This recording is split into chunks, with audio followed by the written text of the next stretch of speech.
Protecting Mental Health, Be the Self-Starter. Series 3. Diving into Our Emotional Worlds. Episode 2, Grief. Over the past 3 years, COVID-19 pandemic has hit the world hard. Now the world is moving towards normalcy, but the heavy wound on humanity by the pandemic needs healing. There is a growing demand for grief counseling due to the loss of loved ones under the COVID attack. This episode aims to draw our attention to addressing grief as an important process towards normalcy. COVID-19 pandemic and grief. According to the World Health Organization, as of April 2023, there have been more than 760 million confirmed cases of COVID-19, including approximately 6.897 million deaths. During the COVID-19 pandemic, humans lost attachment due to bereavement or isolation during lockdowns. Many bereaved people suffer from grief, loneliness, and helplessness. Some clinical cases have shown that the pandemic triggers original grief that is related to early childhood abandonment by parents or other primary attachment figures. Claudel, 2020.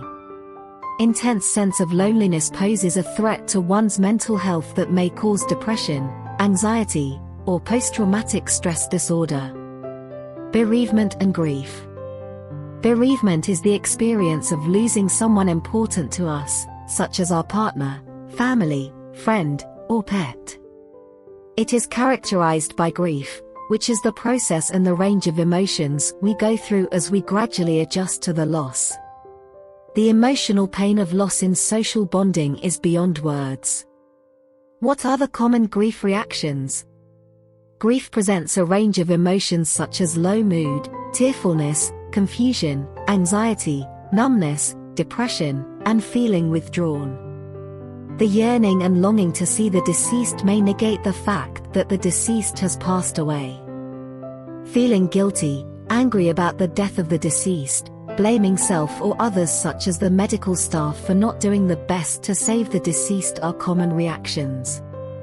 Deep down there is the fear of being alone.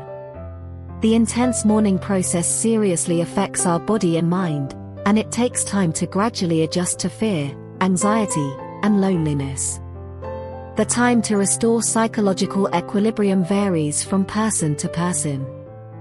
In most cases, people who experience an important death can manage to adapt to the loss over time. However, a minority of the bereaved, 4 to 10%, will develop complicated grief that leads to distress or functional impairment. Factors affecting grief and recovery. There is no time limit on grief. It varies hugely person to person and depends on the factors such as relationship, strength of attachment or intimacy to the person who died, the situation surrounding the death, and the amount of time spent anticipating the death or sudden death, the presence of social support and the mental health conditions of the bereaved person. The risk factors for the development of complicated grief include pre-existing psychiatric conditions, nature of death and inadequate social support. Studies show that complicated grief prevalence is also higher among individuals who experience childhood adversity as well as those with a history of mood disorder. Those bereaved by sudden losses may be more likely to develop complicated grief conditions. Pause and think. When do we need to seek professional help?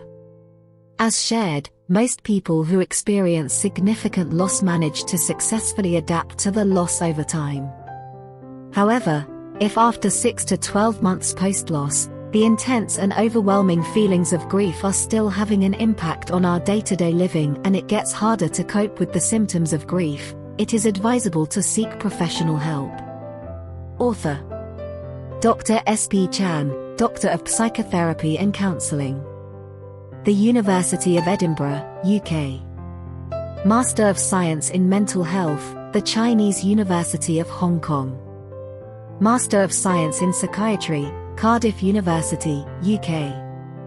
The 20th of April 2023.